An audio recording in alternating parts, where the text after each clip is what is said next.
This, my friends, is peak NBA soap opera. We got beef. We got really, really stupid beef. The level of stupid in this is amazing. I mean, Kendrick Perkins needs absolutely no help in making himself look bad. He likes to fire shots. The bigger issue is this, what this idiot doesn't know.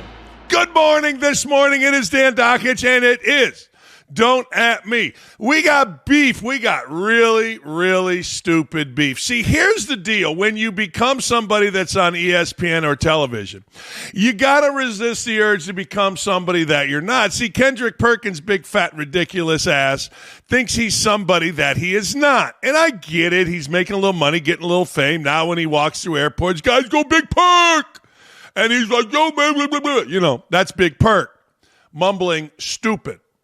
We call him the big stupid, the big racist. He is not the big sexy, though that is Cheryl Reeves of the WNBA's Minnesota Lynx. She will always be the big sexy. Don't try to call anybody else the big sexy. Somebody called Perk the big sexy. He's the big stupid or the big racist. Or Big Perk. Anyway, Big Perk thinks he made Ja Morant. No, seriously. If you can believe this, Big Perk, well, let's start it off. Big Perk has beef. We got Ja Morant and Kendrick Perkins beef, and here's what it is. Perkins is firing shots again. He likes to fire shots. They're great. I love it. This time it's at Ja Morant. The analyst, whatever you want to call him, of ESPN's DEI hire, is out here claiming he's a big reason why Ja Morant is a superstar in the league. Let me see if I understand this. Big Perk thinks that Big Perk is the reason Ja Morant is a superstar. Not the fact that Ja Morant, well, is a superstar because, well, he plays well. All right, you already know Ja Morant. Ja Morant is either going to pull a gun, punch you, but he's not going to sit out quietly, and that's just the way it goes. Tweets are flying. Pew, you can't. Feelings are hurt. Egos are bruised and on full display. This, my friends, is peak NBA soap opera. The battle of wits between these two idiots, well, it's like arguing over who is the tallest dwarf or short person. I don't know which, little person. I want to be politically correct here because every time I'm not politically correct, you know what happens. It's kind of pointless, but we love it. We love NBA beef. NBA beef is the best kind of beef. You got Ja Morant's idiot's dad who looks like Usher sitting at half court causing problems. You got Shannon Sharp causing problems. You got LeBron and Stephen A. Smith. You know, you got LeBron intimidating Stephen A. Smith to the point where Stephen A. Smith spent the last months. We got beef. What can I tell you? Hell, we still have Isaiah and Michael beef. I love it. I love a good NBA beef. And I don't know if you saw this last night, but all you got to go is Clay Travis's Twitter page. You want to see a good American travel by a Greek? The Greek don't want no freaks. Used to be a song. Well, the Greek freak, he decided he was going to take 16 steps in an NBA game, and I immediately thought, I wonder if this is fixed. I love the NBA. It's fantastic. Kendrick Perkins, in an article by our very own Mark Harris, who writes this, Kendrick Perkins is paid to talk. And when that's the situation, questionable things come out of his mouth because Kendrick Perkins is stupid. No, he's just flat stupid. No matter the person in question. Doesn't matter. Whoever Kendrick Perkins is talking about, there's going to be stupidity. He's just stupid. For the NBA player turned ESPN analyst, however, he hasn't exactly put in the best effort to avoid saying the wrong thing at the wrong time. Yeah, because he's stupid. Perkins continued the pattern of saying something that anyone living in reality would disagree with during a recent appearance on Out of the Mud podcast. And Memphis Grizzlies guard Ja Morant, superstar. Well, he was a topic of conversation. During his conversation with Tony Allen and Zach Randolph, oh boy, two players who had their numbers retired with the Grizzlies, Perkins tried to claim that he and his bosses at ESPN deserve credit for making Morant such a recognizable star in the NBA. Tony Allen was the first guy. I don't even think he knows this, that I tried to recruit at West Virginia when I became the head coach. And Zach Randolph, well, he was Zach Randolph. Anyway, here is Perkins taking credit for Morant. I love this kind of stuff. The big stupid speaks. Here's to you. I'm saying I was cool with Ja at one point, but then when Ja started getting in trouble with some of his stuff off the court and shit like that, I had to speak on it. Me and Ja don't really with me no more on that shit, but to be honest, in that type of situation, I don't with Ja. And you know why I don't I with his daddy, but I don't with Ja. You know why I don't with Ja? Because it's like, bro, the reason I'm so mad at you is because ESPN packed up for a week. And when y'all had the city rocking. ESPN ain't never packed up and went down there, spent millions of dollars to go do an all access on y'all in Memphis. They did that for Ja. I ain't do that for Bro, us. I was the one that was praising Ja. I was the one that said, hey, man, I came out and said, hey, look, we could redo that draft. Ja should have went number 1 and not Zion. All of a sudden, Disney bosses hearing me out. We go do an all access, bro. We down in Memphis, shining light on you. ESPN don't never do that shit. For sure. We're knowing you the next chosen one. And you up, guess what? Not only do that make you look bad, that make me look bad. Because they recognized you because of me speaking highly of you. It ain't no coincidence that you went from having 3 games on ESPN national television that you had 52. The level of stupid in this is amazing. ESPN allows guys to drop F-bombs, all kind of stuff now. It's really funny to watch what they have done. No wonder why smart people are leaving ESPN. But the bigger issue is this. What this idiot doesn't know is back when Josh was in college, back when he was a guy at Murray State, ESPN sent Seth Greenberg, their best analyst, to go down there and spend a couple days with Ja Morant, publicizing Ja Morant. What this idiot doesn't understand is that Ja Morant came into the league as a little-known kid, then he started dropping 30 a night. That play, that team, that interest got ESPN to go down there. Big, fat, stupid. Now, I worked at ESPN for 10 years. According to the bosses, not Jimmy Patero, he was not there, Norby Williamson and others, I was by far their best college basketball analyst they ever had. And they couldn't wait to fly me in to do different shows. But I never had influence on where we were going to go. The guy that ran programming would call me. We would talk about the best teams in the Big Ten. But Ja Morant made his own way. But what Big Stupid doesn't realize is that ESPN was the forerunner going back to college on Ja Morant. Kendrick Perkins was late to the party. But when the Big Stupid speaks, and he cannot speak because I don't know what his education level is, but he can't speak without dropping F-bombs, F-bomb, F-bomb, F-bomb, and swearing because he doesn't have enough words. But he's on TV, and this is the kind of stupid that we get. Thank God for NBC. Thank God that NBC is actually bringing in people other than Charles Barkley, Kenny Smith, Shaq, and Ernie that can actually speak like human beings. You know, Robbie Hummel, Austin Reeves last night were terrific, at least according to Awful Announcing, because they can speak the King's language. This clown cannot speak without dropping F-bombs. That's amazing. And he's stupid when he does. No, this is sad, really. I mean, Kendrick Perkins needs absolutely no help, none, zero, zip, in making himself look bad. Of course, Ja Morant is clapping back. Good for him. You're damn right you should. People think that Michael Jordan is the only guy with a chip on his shoulder. It's fascinating to me. They think because Michael Jordan's uber competitive and he comes back and he's the only guy. All of us do it. I do. I do every damn day, tell you truth. That's how I'm built. Like it, don't like it, whatever you want to do with it. Most guys are, particularly guys like me that overachieve based on their lack of ability. And so Ja Morant's no different. Ja Morant came right back. You the reason for my notoriety perk. Come on, dog.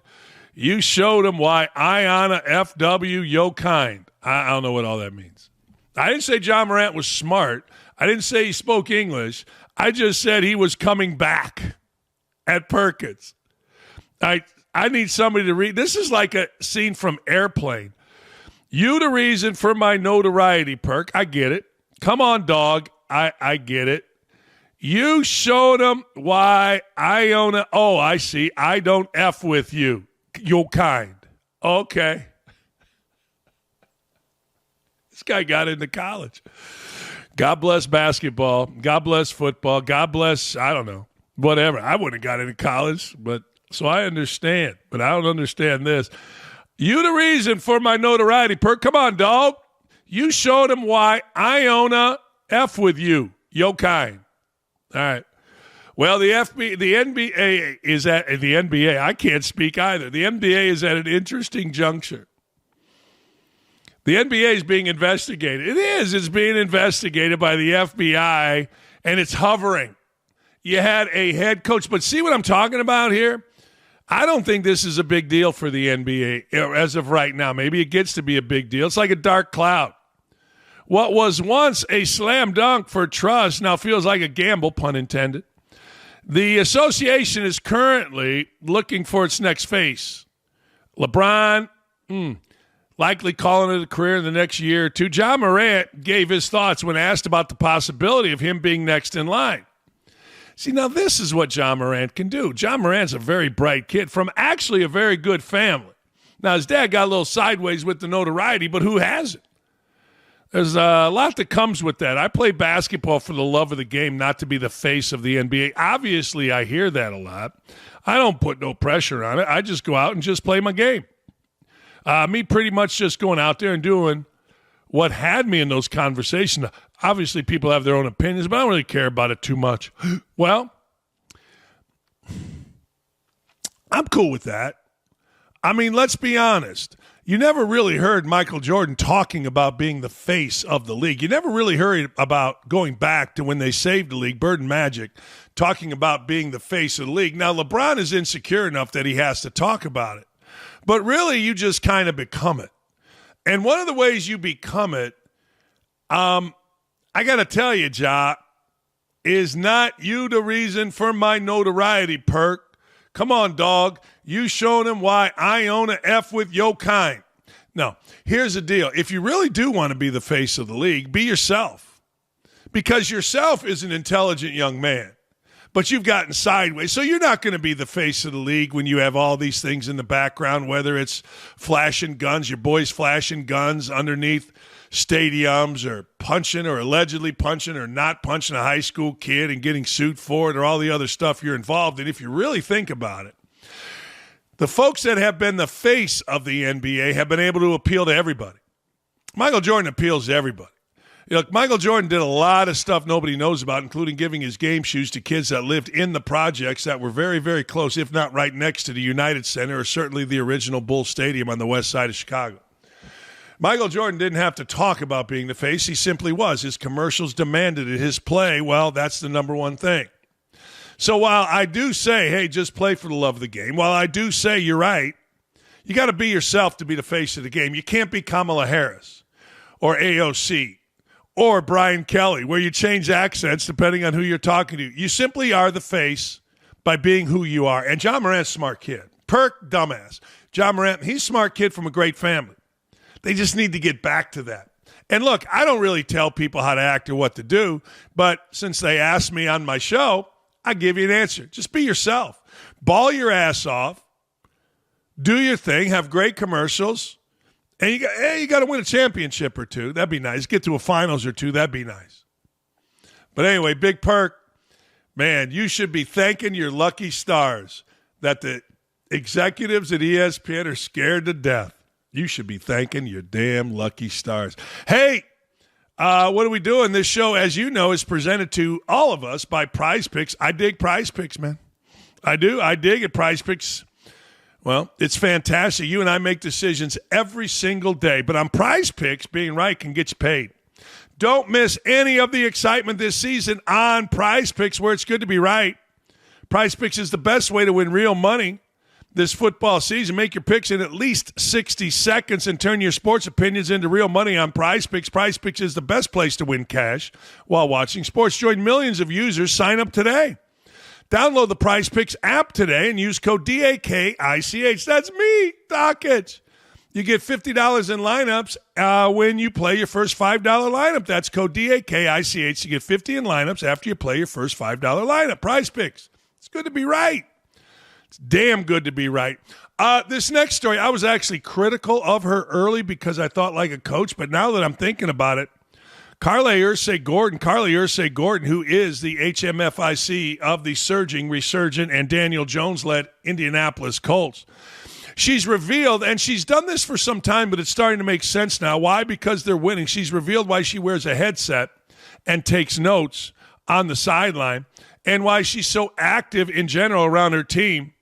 And that was handed down to her. It was handed down when her late father, the great Jimmy Irsay, passed away. She became one of three sisters, and her deal was she has the controlling interests of the Colts, basically the personnel part. There's other elements to this that the other sisters do, but she's the control of the Colts.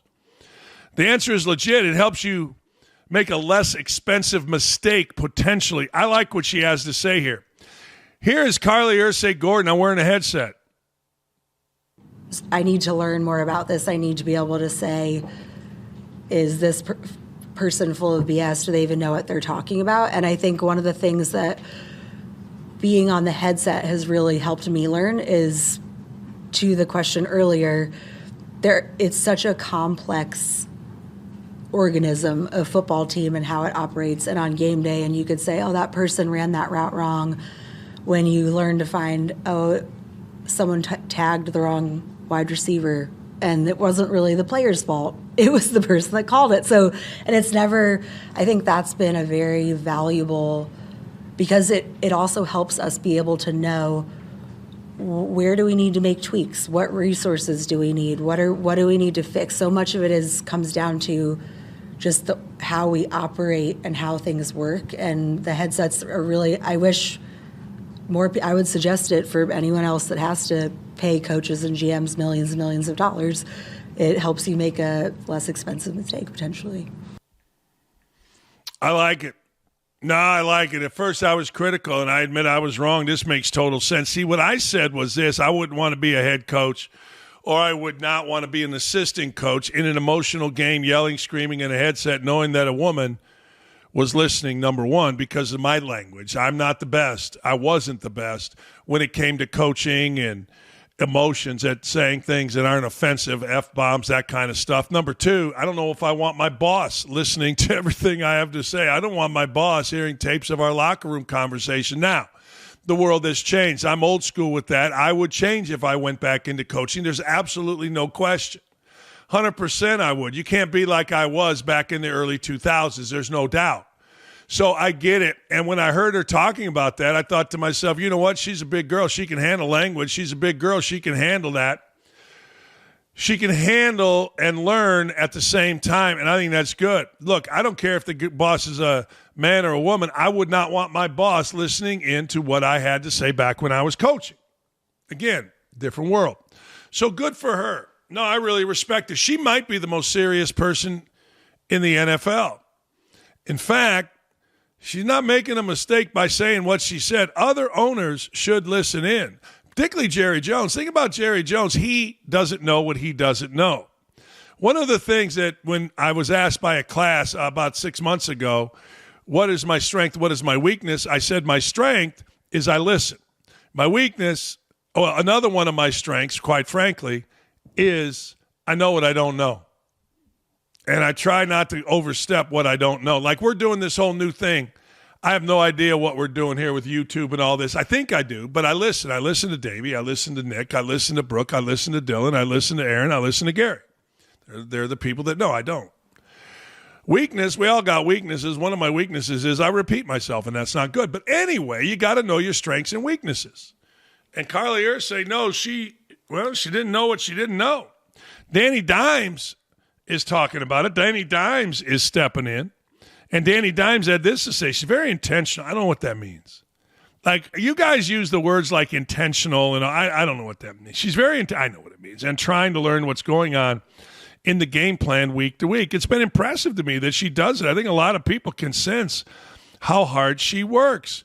I'm not sure if Carlie Irsay is setting the standard for owners across the board. I think a lot of owners in other cities, maybe major cities, are afraid of that. But I will tell you this, Jerry Jones sits in his perch with hangers on, including his kids, that kiss his ass. They all are dependent on Jerry Jones for their livelihood. So does that mean they will or won't tell him what's honestly happening? See, Carlie Irsay sits there on a headset and knows what happened because of the reaction of coaches. Now, here's the thing. A smart coach would tailor it to the boss, would know that the boss is listening. So instead of the wrong call, the guy ran the wrong route. Instead of the wrong play, the guy didn't block. We had this blocking scheme. You can couch it however you'd like. So do I think it is a template for other owners? I go back to what I said earlier about Ja Morant. You got to be yourself. If that's the kind of owner you are, then that's what you got to be. But it would have saved, I think, Jerry Jones a lot of money and a lot of embarrassment if he knew more of that was going on. But here's the difference. Carlie Irsay grew up as the daughter of the owner. Jerry Jones grew up as a player on a national championship team at Arkansas, and he believes because of that he should be coach, GM, and owner. Doesn't know what he doesn't know. And once again, the Cowboys are in real danger, real danger. Real danger of not making the playoffs. You think Justin Fields would have wanted Woody Johnson on the headset? I don't know. Maybe it would help Woody Johnson. But I ain't mad at what Woody Johnson said, criticizing the quarterback.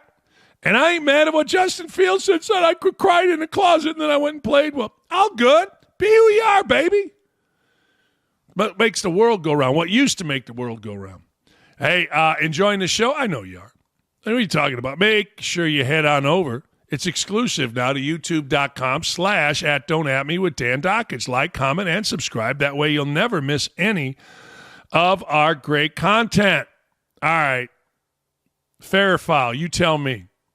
Former NFL running back LaShawn Shady McCoy scolded Jets quarterback Justin Fields over his press conference in which he revealed he was crying and emotional. I'm with Shady. After Jets owner Woody Johnson crushed his performance this last season. All right, here's Woody Johnson crushing the quarterback. Let's give you a little timeline here. Here it is. What's your confidence level in Aaron to turn it around? Well, it looks like he's turning around parts of it.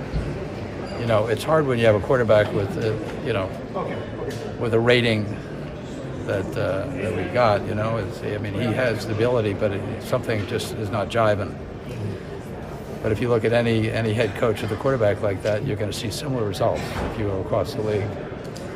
You have to play consistently with, at that position, and that's what we're going to try to do for the remainder of the season.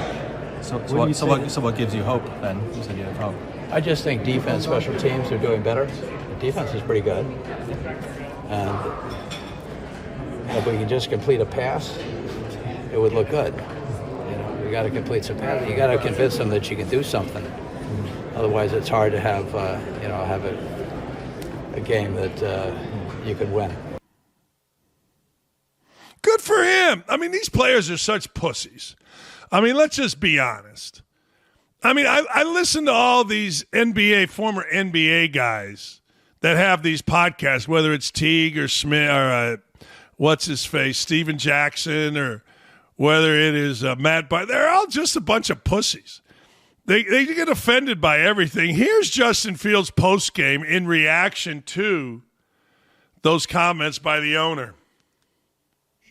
Yesterday, I'm praying like crazy, just for a win, and this I'm gonna get pretty vulnerable right here, but this week I kind of I found myself in my closet crying, on the ground, laying down, not because of the hardships, not because of the troubles. I felt like I was built to handle that, and I was put in place to handle this situation. But in that moment when I was talking to my best friend, how hard it was, and just not wavering faith-wise, I just had gotten a text from my sister and my stepmom, and it was just an encouraging text on just keep going and keep spreading the faith, and they just sent me a link on social media, and I tell you guys all the time that I'm not on social media, so I didn't see it. So that was just a sign from God for me to keep going. Yeah, I don't know, man. I don't even know what he's saying there. It's like Donald Trump said to Biden. I don't know what he said, and he doesn't know what he said, but you're sitting in the room crying. Here's Shady McCoy's response to, I'm going to go sit in a room and cry. Here it is. like I was in his position before, right? You telling me now I ain't have his career at all. It was actually the opposite. And I'm doing all these good things, right? Oh my gosh. No, listen. I'm doing all these good things, and then it came to the point where I got older and like, hey, coach, say, you know what? Yeah, I know you got this and that going on. I know you was this good, not good. I know your name's LaShawn McCoy and all that, but guess what? For us, yeah, we don't want you for that. We want you to be a mentor. You know what I'm saying? How do you think I felt? Listen, and I'm being real with you. I had more. I'm crying, I had emotions, but that's what I had to do. I had to suck it up, yo, and get to my job. Because, yo, every time you have a good game, you want to have these emotional breaks. Like, it's the NFL we playing at, yo. There's guys that get paid all this money, and a dude beats them out, and they don't get none of it. You don't do that. Yeah. Yeah, again, I don't know what the hell he's saying. He's saying he was so good that he never had a problem when, he got benched. Okay. I mean, everybody's great when they get older. That guy famously has had more problems, almost as many problems as Richard Sherman. But, okay, you're the mentor. Yeah, okay. Look, it's very simple. As a man, we need more alpha males, period. We don't need to hear the quarterback of the Jets. I went in my room and I started crying. I know that's insensitive, but I don't care. We need more alpha males in this country. My wife says it all the time. I mean, we don't need Justin Fields as the quarterback of Joe Namath's Jets. I sat in my room and I got these texts and they were great. We need Joe Namath. Hey, man, what? I'm dating Farrah Fawcett. What? We're going to win the Super Bowl. I guarantee it. Leave me the hell alone. That's what we need more of. And if that's toxic masculinity, good. We need more of it. We don't need criminal behavior. We don't need obnoxious behavior. No, I'm not talking about that. I'm saying we need more representative males in this country. And if I'm a young quarterback and I'm a kid and I'm a Jets fan and I see my quarterback, Justin Fields, after a win talking about I went in the closet and I had to cry, I don't know, I would be like, what the fuck is this? Or I would be like, hey, maybe that's what you do. Maybe that's how you go about it, because when I was a kid, Bobby Douglas was the quarterback for the Bears. He had a rocket arm, but he was a runner, first 1,000-yard rusher among quarterbacks. And we all tried to run people over because that's what the quarterback of our team did, Bobby Douglas. So maybe now young kids in New York, kid there in the Hamptons in Long Island, or a kid in Hackensack, New Jersey, that's a Jets fan, is going to be like, I handled adversity wrong. It's bullshit. It's utter bullshit. And if Justin Fields feels the need, I couldn't say that very quickly, to go in a room and cry because you had a bad game, because the owner criticized you, keep it to yourself. Keep it to yourself and walk like a damn man. And we need more men around here. We don't need quarterbacks. Quarterbacks in the NFL making hundreds of millions of dollars telling us at the slightest slight by an owner that I had to go in my room and cry. Oh, fuck off with that. Seriously. Grow the hell up. We got enough pussy males in this country. If you're going to play football, be a goddamn adult male with the great American penis, would you? Would you? Instead of this bullshit. It's disgusting. It is. It's disgusting. Ah, damn. And I know we're not allowed to do that, right? I know we're not allowed to say that. I know we're all supposed to be, but he's showing his sensitive side. Shut up with that. No, seriously. Take that and keep it to yourself. You need to be a role model for kids, because I got to tell you, life is hard, son. Life is a bitch. And you guys, we're raising such a group of little soft-ass people. NBA, remember Steve Kerr? Couldn't even criticize Chauncey Billups or Terry Rozier. Who did he blame? He blamed the bettors that are mean to my players. Your players are making $50 million a year to play 2.5 hours a night 82 times a year. Tell that to the steel worker that is working shift work. Tell that to the teacher. Tell that to the cop. Tell that to the fireman. Tell that to And we got to listen to this? Well, people are mean on social media. We're raising an entire nation of pussies. And I am here to fight against it. That's right. I am. My God. Justin Fields, grow a freaking pair.